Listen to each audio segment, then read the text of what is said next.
Good morning, good morning, good morning. Happy Friday. Happy Friday. Happy Friday. I love Fridays. I think I told you this. I was born on a Friday. Um, so I have a connection to Friday. I've always enjoyed Fridays. In fact, I'm just glad that today is Friday. And I want to play my theme song before I go any second further.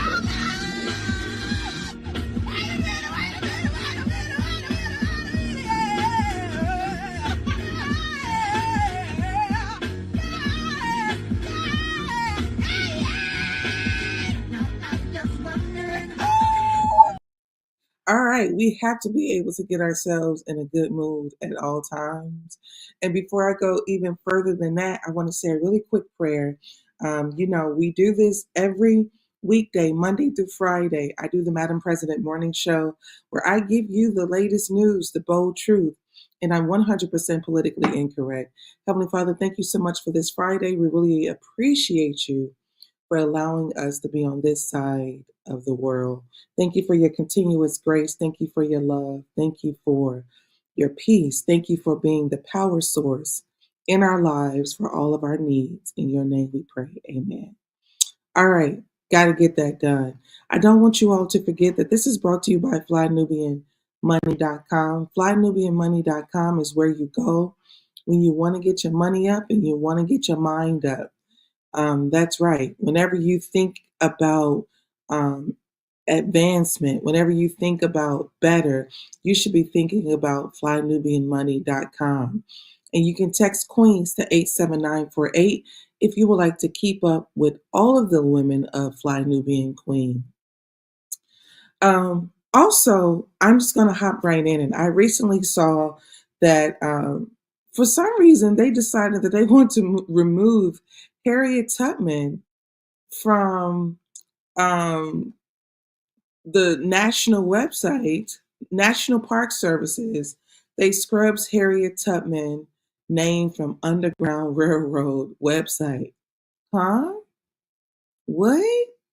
All right. If you can see this, put Harriet Tubman in the chat. If you can see this, put Harriet Tubman in the chat.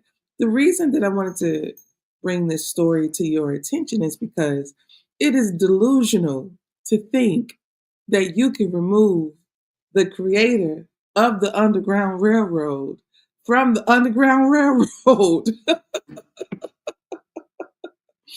But this is something that I will always let you know, that when it comes to supremacy, that there is no common sense behind it.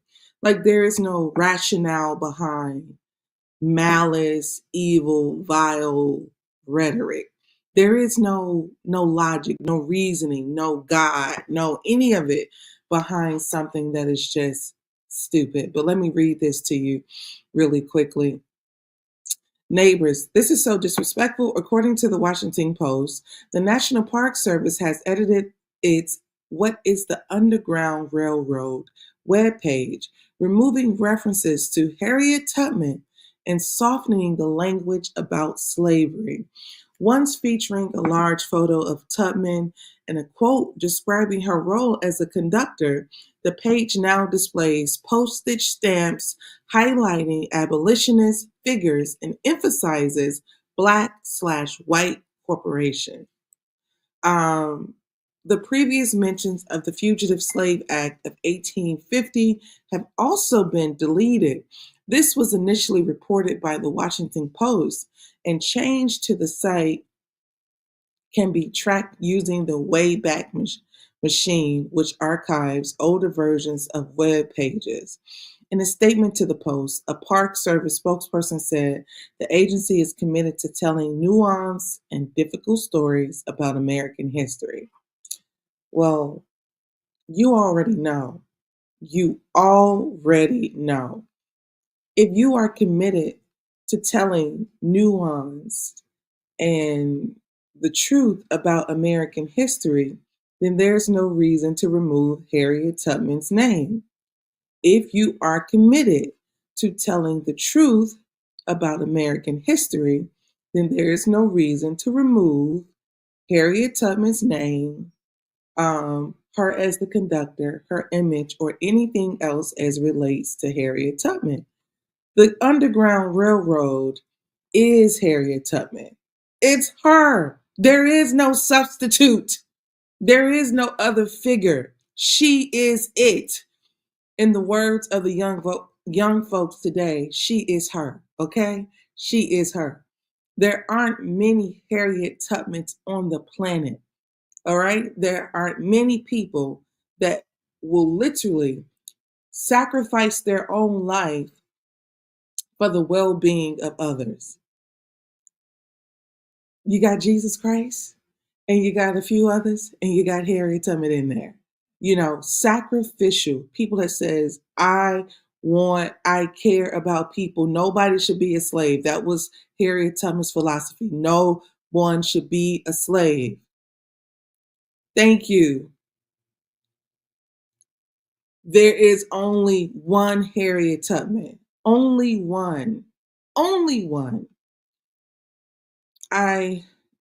So I won't beat a dead horse, but you all know my sentiments. They may try really hard to omit um, Black people's position in American history, but there is no America without Black folk. There is no America. There is no great land of milk and honey without the labor of Black people, without the ships. I have a poem in Matters of the Heart that says, You like the lips and the hips, but you can't forget about the ships." Yeah, you can't. You can't romanticize this Blackness. Like you like the jazz, but you don't want the blues. You get what I'm saying? So all that to say that it's important that you know your own history, but what I'm afraid of, that it's fading. People people don't care for Black history the same.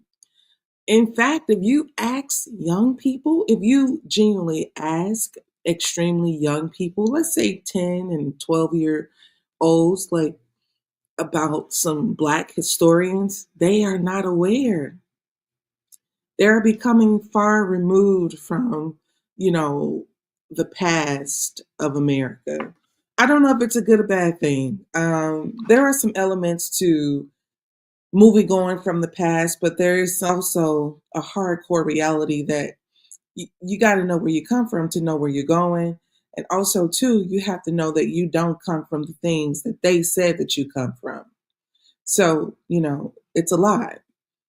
All that to say that I wanted to show you that I saw recently that the Oakland former mayor, who basically got kicked out, for corruption and other things, but her chief of staff was calling Black people tokens. And when I saw this, I thought this was very interesting because, you know, the behind the scene language is so essential. How you view your counterparts, how you view your colleagues. Say, for instance, you got friends you're hanging out with, and you all are under the impression that you guys got a friendly relationship. And then you get access to the text messages one day, and they're calling you, ugly behind in text. They're calling you, you know, big head behind the text. It's not healthy language to call people outside of the name that they want to be called. So I personally don't value people calling people tokens and things of that nature, especially in a political space. But I want you all to see this because I want you to see how people sit around and want your vote, but then think so little of you. People like, oh yeah, vote for me. I understand. And then they're behind closed doors calling, Black folks tokens. Tokens. Now, according to what I'm going to let you hear what the blogger stated about it because she did a really good job breaking it down in a short period of time. But I'm going to let you also see that the tokens were the ones that they were using as communicators to the Black community. So they was like, oh, she was taking notes. Oh, tokens, Black people that speak on behalf of other Black people. I don't consider them to be tokens. You know, we got to grow up. We can't go around. This is the thing that it reminds me of too, if I can be fully transparent. The same nonsense that we was experiencing in first and second grade, which was identity and who to sit with during lunch. I realized people grow up and they still have that same social bias, classism, all the different isms that comes into play whenever you are climbing social infrastructures, if you're trying to become something in the political space. Imagine you walk into the mayor's office and you have good intentions and you come and you're like, yeah, I want to do this and I want to do this program and I want to be a part of something. And behind closed doors, they sitting around calling you a token. That's what when I tell you, it's mortifying how ignorant some people are, but how advanced they are too. They're up there. You would think that once you reach a certain level or reach a certain status, it just wouldn't be that easy to be offensive and to be ignorant and okay. But let me share this with you really fast because I want you to see this. I want you to see what was said about the mayor of Oakland. Take a look. 1,000 documents tied to the ongoing. I had no idea the city of Oakland was so corrupt. And for two, what you mean Black people was tokens?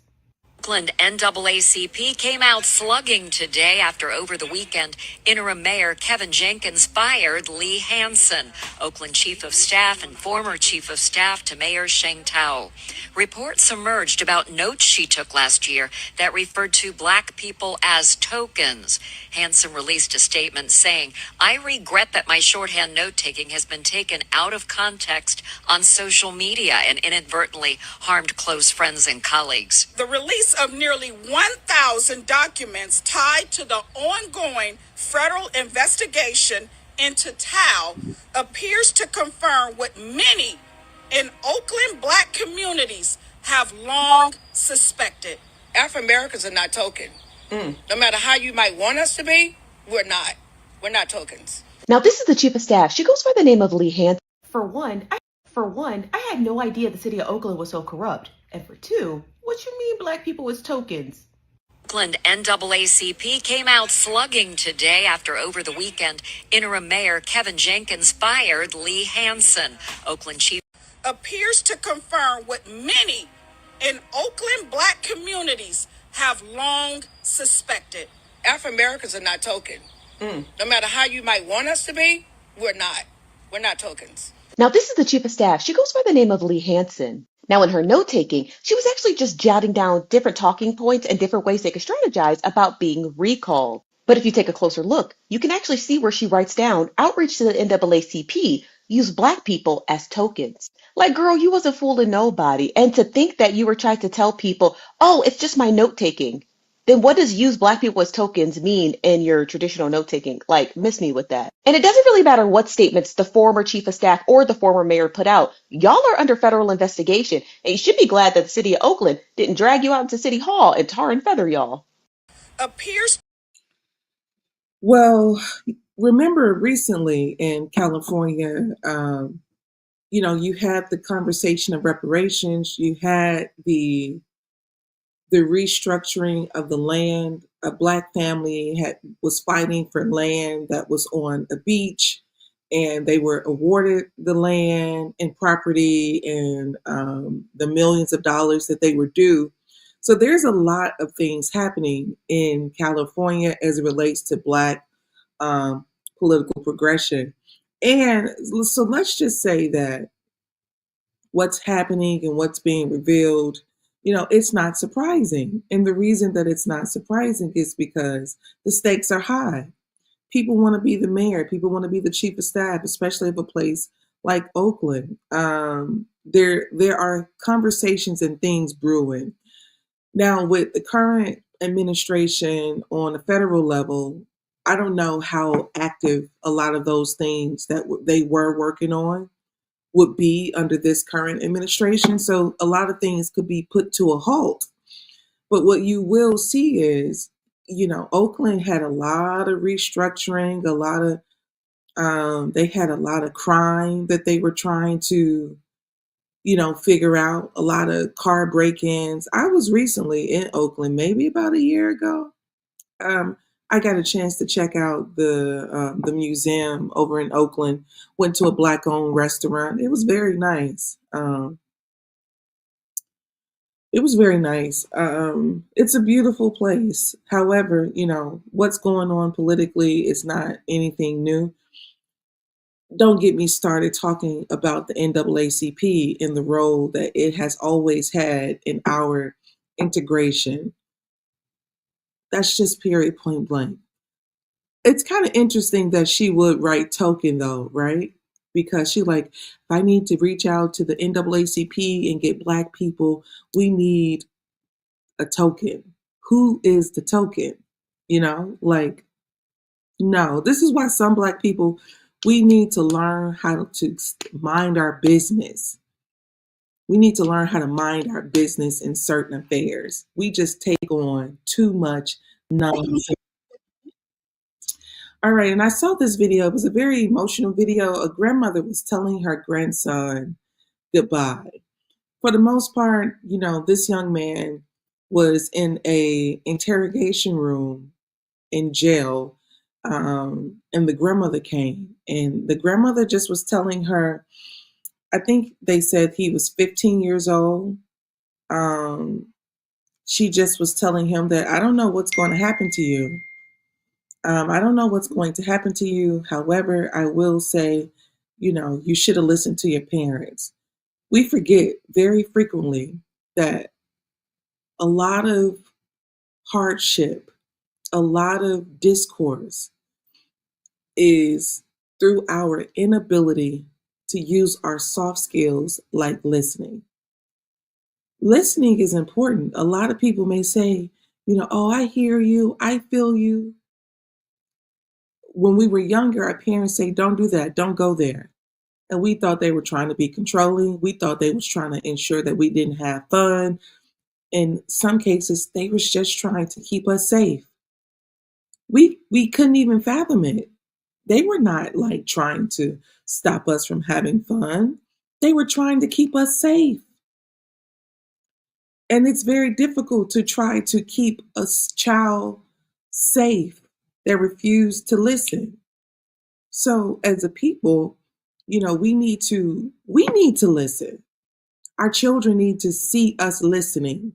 Our children need to see us taking direction without having, erratic response behind it.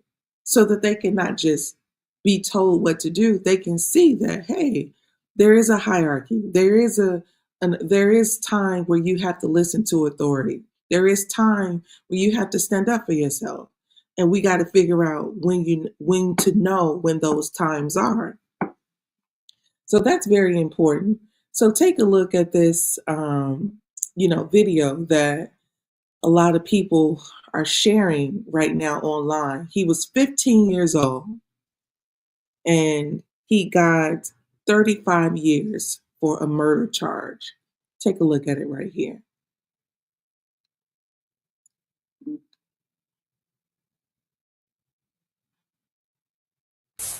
Okay, I had to tell them that I pick y'all up.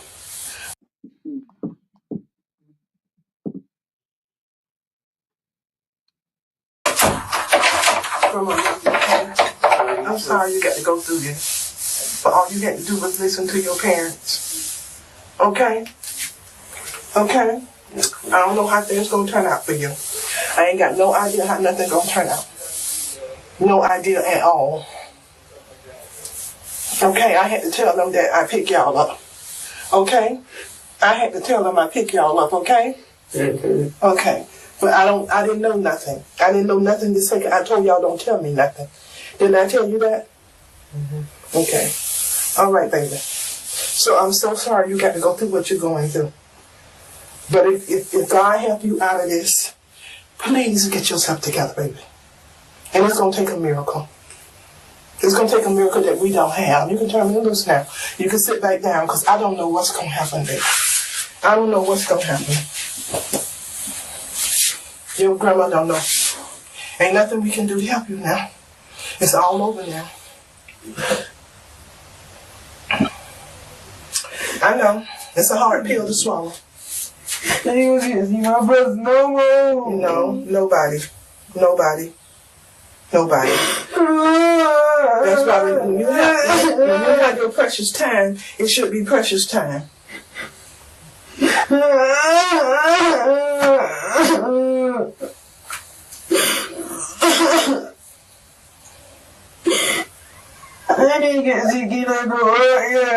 Well, Andre, you have to mind your company that you keep. And I always tell you that to mind your company that you keep. You ain't even have no business over there. You don't know nobody over there. We never took you over there a day in your life to go play with nobody and talk with nobody or nothing other than to go over there and play football when you was trying to play football. And all of them attitudes and all of that other stuff. You can't, you just can't do it, baby. Then you didn't want to listen to us. We couldn't say nothing to you. Nothing at all. So now it's too late. Could you give me a hug, baby? Come on, okay? I'm sorry you got to go through this. But all you had to do was listen to your parents. Okay. That was very hard to hear and very hard to just digest. She said, mind the company that you keep. We told you, you refuse to listen to us. You refuse to listen. You refuse to listen. That listening, that soft skill, it gets you a long way.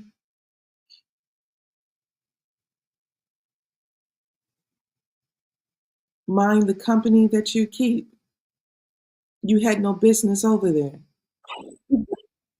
The one thing that I wish that a lot of Black youth understood is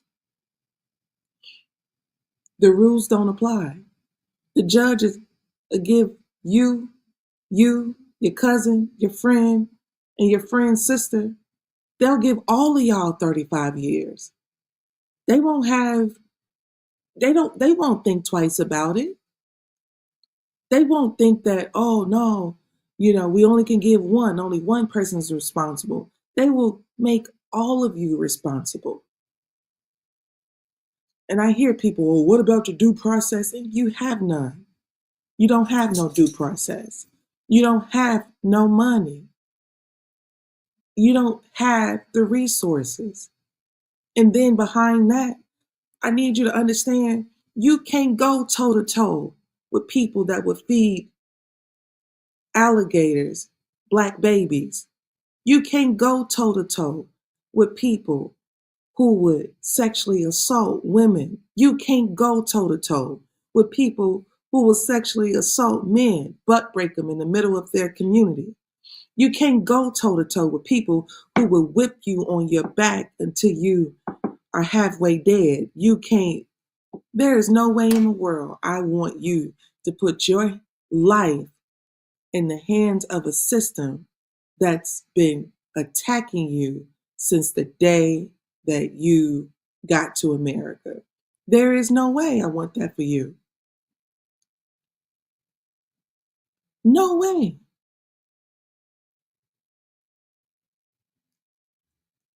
So, all that to say that, you know, what I've learned is the school will give you the knowledge to get the job. Your upbringing will give you the knowledge to keep it. Some of that stuff that your grandmama used to say, you don't believe fat meat is greasy. What's done in the dark gonna come to light. Come on, give me some old school sayings. You know what your grandma used to say. You know what your granddaddy used to say. Birds of a feather flock together. That's just this common. This is stuff that they've been saying for years. They don't have doctorate degrees and PhDs, but some kind of way they've been able to feed generations with knowledge, care, nurture, love. Ain't a dollar in sight, but folks ain't never been hungry. You come over to your grandma's house, she got 20 some, she got kids and grandkids, and you come over to her house, it's food for everybody. Grandmama, where you get this money from? Where you get this food from? This just the power that they had. The power, the community, the just being able to take care of things. Christmas Day, ain't no money. But you woke up some kind of way, you had something. You like, hey man, where y'all get this money from? Black folks constantly have been able to make their lives be well.